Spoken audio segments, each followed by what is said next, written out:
La force spéciale anti-pandémie répond à la DMK. Ça va chauffer samedi. De l'électricité s'annonce dans l'air ce samedi, soit dans 72 h dans le cadre de l'appel à manifester de la dynamique Monseigneur Capozzro, DMK. Malgré l'interdiction du gouvernement de cette manifestation, les organisateurs tiennent tête. La force spéciale mixte anti-Covid-19 s'invite dans le débat et met en garde tout récalcitrant.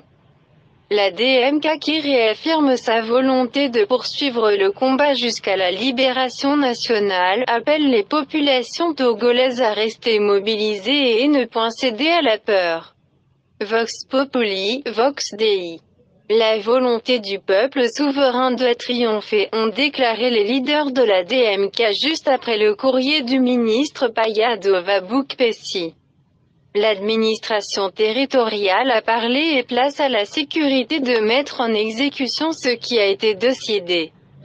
Et ceci par l'intermédiaire de la force spéciale anti-pandémie qui est chargée de veiller au respect des mesures barrières relatives à la lutte contre la pandémie au nouveau coronavirus. Et vu que cet aspect fait partie des 3 arguments avancés par le ministre Boukpesi pour interdire la manifestation, la force spéciale anti-pandémie se positionne pour faire son boulot.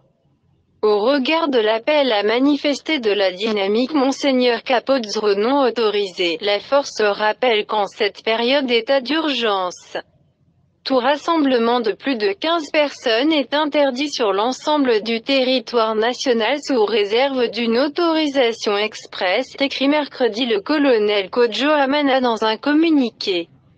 Et à tous ceux qui seront tentés de braver l'interdiction et se pointer pour une quelconque manifestation, la force spéciale anti-pandémie rassure qu'elle ne se laissera pas faire.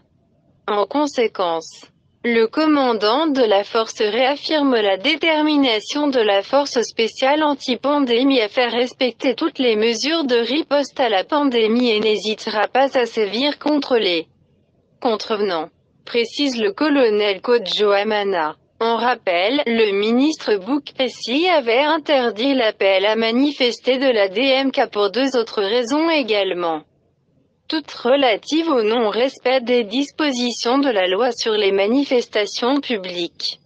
Les autorités de FADU Togo viennent d'informer les membres de la DMK de son refus de la manifestation. Le prétexte fallacieux invoqué est relatif à la non-conformité à la loi liberticide condamnée par la Commission des droits de l'homme des Nations Unies et à la crise sanitaire du Covid-19.